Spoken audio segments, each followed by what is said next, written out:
사무엘하 10장입니다.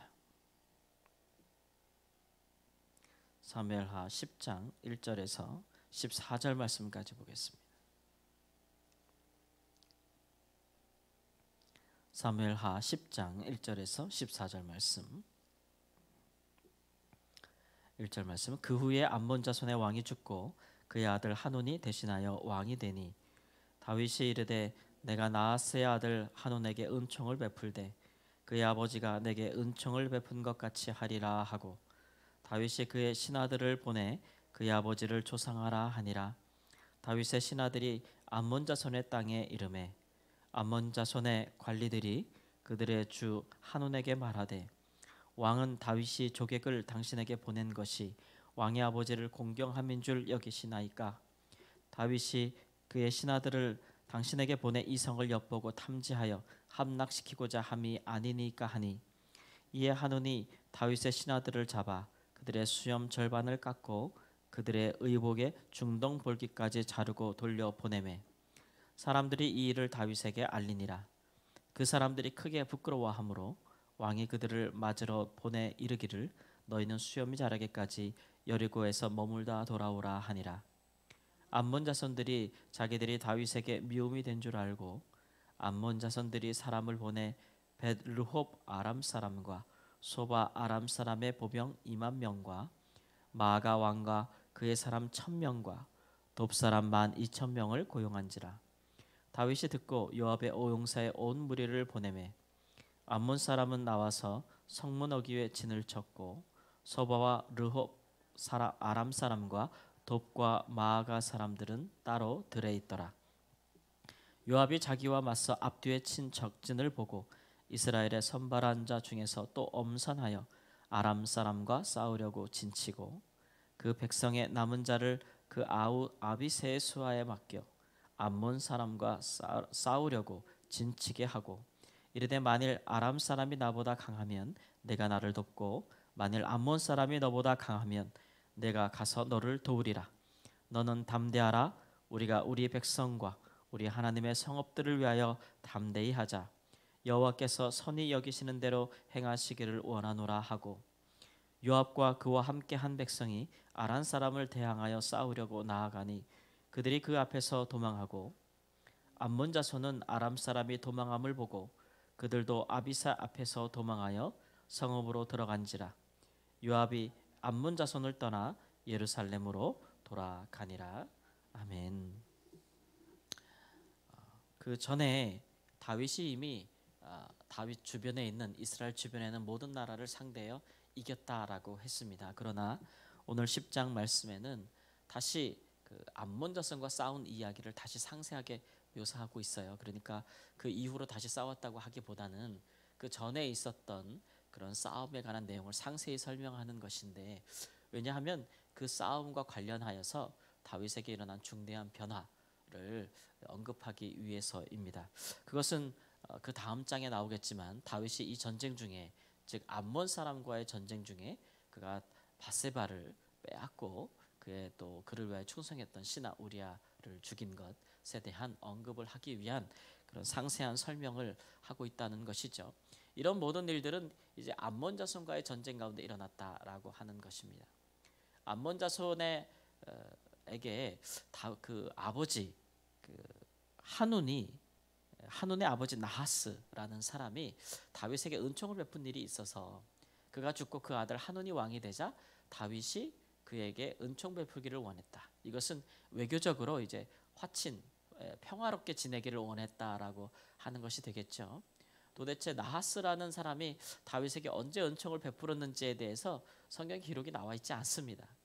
다윗이 사울에게 도망 다닐 때에 암몬 왕의 도움을 받았는가? 이런 추측도 해볼 수 있겠고, 아니면 어떨 때에 그가 이 암몬의 왕의 도움을 받았는지에 대한 기록이 없기 때문에 알 수 없지만 분명한 것은 이제 다윗이 암몬 자손 나하스에게 은혜를 입은 적이 있고 그가 죽었을 때 그 아들이 왕이 됐을 때 그것을 갚으려 했다. 그래서 그 아버지의 죽음에 대해서 문상하려 하여서 그의 신하들을 외교적으로 보내고 그들과 화친하려 했다라는 것을 알 수가 있습니다.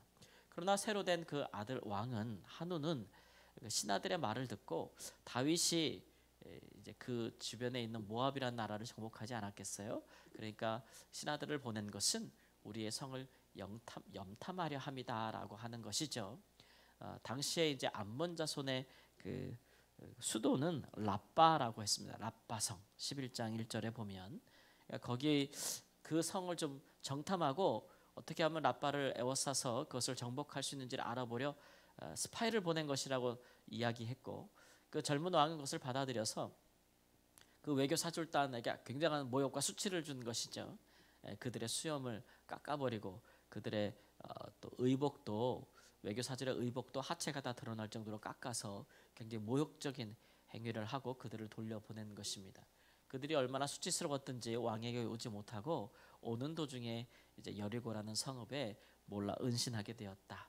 수염이 다시 자랄 때까지 은신하게 되었고 암몬 사람들이 이제 이렇게 행한 것은 외교 사절에 대해서 모욕을 준 것은 다윗을 상대하여서 전쟁을 하고 싶다는 이제 의도를 드러낸 것이겠죠. 그래서 그들이 강한 다윗을 이기기 위해서 북쪽의 아람의 여러 도시들에게 막대한 돈을 주고 용병들을 사왔는데 그 마병과 기병의 숫자가 수만에 헤아렸다라고 하는 것입니다. 그래서 이스라엘 수보다 훨씬 많았던 것이죠.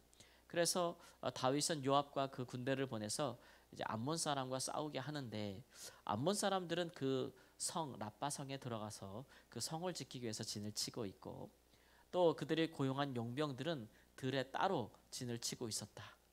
그러니까 성과 들에 양쪽에 다 적군들이 진을 치고 있고 또 요압과 그의 군대들은 성읍을 상대하여 진치고 있었으니까 중간에 딱 있게 되는 것이죠. 그럴 때에 이스라엘 백성들이 위험에 처한 것 아니겠어요? 양쪽에 다 군대가 있는 거예요. 그것도 이스라엘보다 더 수가 많은 군대가 있었어요. 이것을 향해서 요압이 대처하는 방식은 매우 용맹했습니다.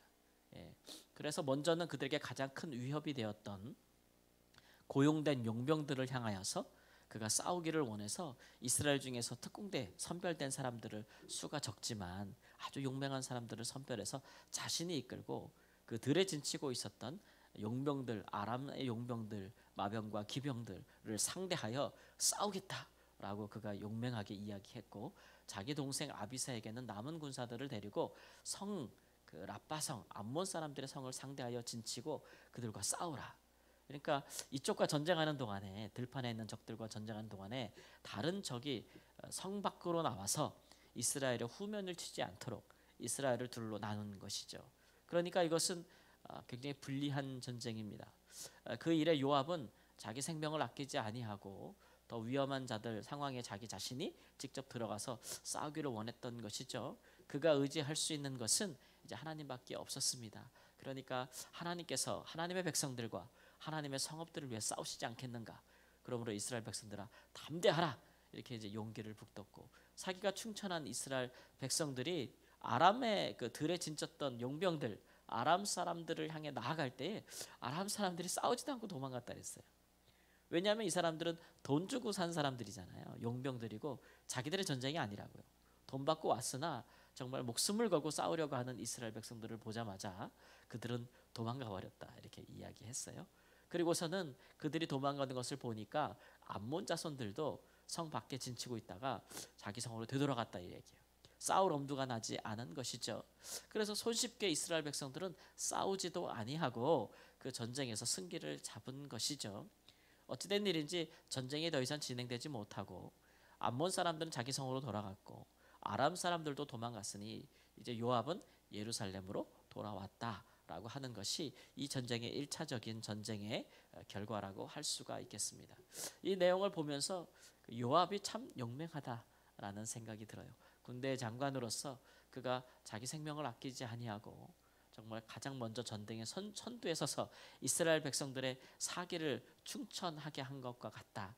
마치 우리나라도 전쟁할 때에 이순신 장군 같은 분들이 정말 가장 위험한 상황에 가장 앞서 나가서 그들의 용맹함을 보여줌으로써 다른 군인들의 사기를 충천하게 한 것과 같은 그런 압도적인 모습들을 보여주고 있는데 그 전쟁이 그 군대의 수에 달려 있는 것이 아니라 수가 비록 적다 할지라도 그 얼마나 그 어떤 마음과 자세를 가지고 어떤 용맹함과 용기를 가지고 전쟁에 나가는가, 그게 더 중요하다는 것을 볼 수가 있는 거예요. 기선제압 통해서 승리했다라는 것을 볼 수가 있는데, 한편으로는 어떻게 이렇게 중요한 전쟁에 다윗이 앞서 나가지 아니하였던가라는 생각이 좀 들기도 해요.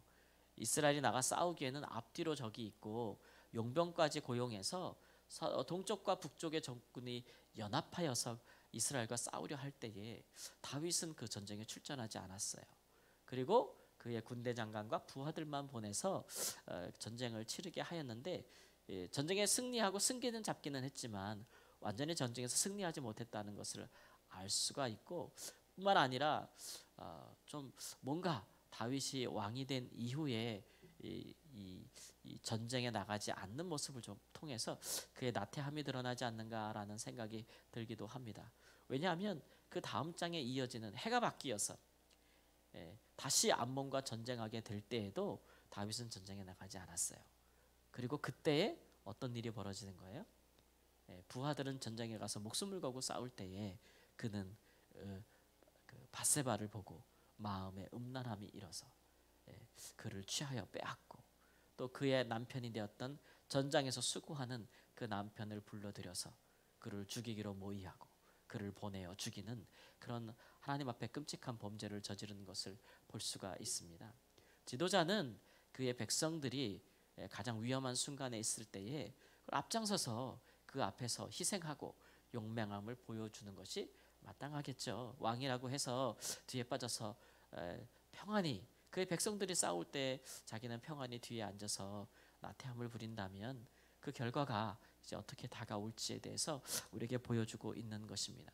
그래서 암몬 자손의 전쟁을 우리가 보면서 이제 무엇을 느끼냐면, 전쟁에서는 승리했단 말이에요. 11장에서도 보면 그 수도까지 쳐들어가서 요압 장군이 싸울 때에 그 부하들이, 다윗의 부하들이 전쟁에서는 승리를 해요. 그러나 그 안에서는 패배하는 거예요. 대외적으로는 다윗이 전쟁에서 승리를 하는데, 문제는 다윗 자신은 죄에 굴복하는 일들이 일어나고 있다. 이런 것들이 우리 신앙 세계 안에서 일어나는 일이라 할 수가 있겠습니다. 바로 우리가 하고 있는 일들, 우리가 하고 있는 사업들, 또 우리가 하고 있는 모든 일들이 형통하다 할지라도, 잘 된다 할지라도, 그러나 오히려 우리 안에서 우리가 남들은 모르는 그런 죄악에 굴복한다면, 그런 죄를 범한다면 언젠가는 그 죄가 다시 우리를 외적으로 삼키는 날이 올 것이라는 것이죠. 그래서 믿는 사람들은 이 외적으로 내적으로 다 하나님 앞에서 좀 늘상 경계하고, 우리가 모든 일이 잘 되고 모든 것들이 술술 풀린다고 하는 그때에 오히려 사단이 우리의 거룩성을 침범하기 위해서 노려보고 있다. 우리를 무너뜨리기 위해서 그가 우리를 유혹하고 있다, 시험하고 있다. 그런 사실들을 꼭 기억해야 됩니다. 다윗이 범죄함에도 불구하고 하나님께서 승리하게 하신 이유가 무엇인가? 그러면 하나님께서 다윗에게 약속하신 것을 이루기 때문에 그래요. 우리가 누군가에게 신중한 약속을 하고 꼭 지키겠다고 말한 이후에 그 사람이 그 약속을 받기에 합당한 그런 모습을 보인다 하지 않을지라도, 우리가 한 약속 때문에 그 신의를 지킬 때가 있잖아요.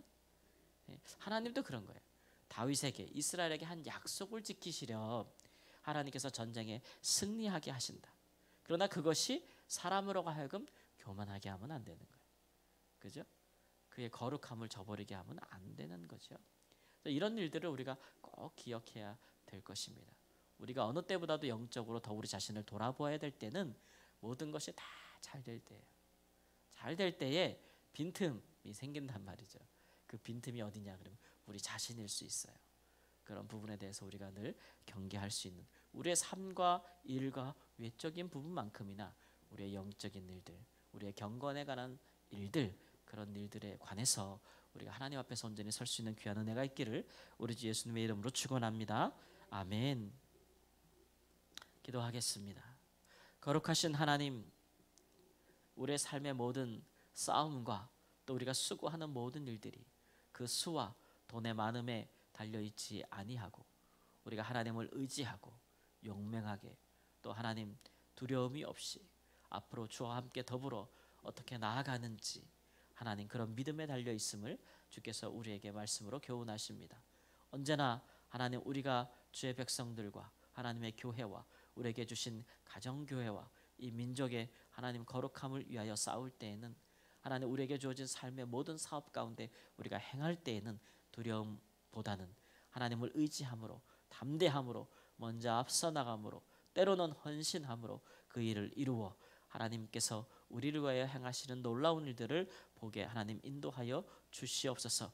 주의 모든 일들이 우리 가운데 선이 이루어진다 할지라도 그러나 하나님 우리가 하나님 앞에서 또한 거룩하게 서야 할 우리의 심령과 생각과 우리의 삶의 모든 부분에 있어서 하나님의 거룩함을 이루어가는 데 있어서 조금도 부족하지 아니하는 하나님 그런 경건함이 있도록 우리를 지켜주시고 보호하여 주시기를 주 앞에 기도합니다. 주께서 우리를 위하여 크고 놀라운 일들을 행한다 하실지라도 우리는 하나님 앞에서 늘 거룩하고 늘 하나님 앞에서 선한 자들로 우리 자신을 세워갈 수 있는 경건이 있도록 하나님의 백성들을 축복하시고 인도하여 주옵소서. 존귀하신 우리 주 예수님의 이름으로 기도합니다. 아멘.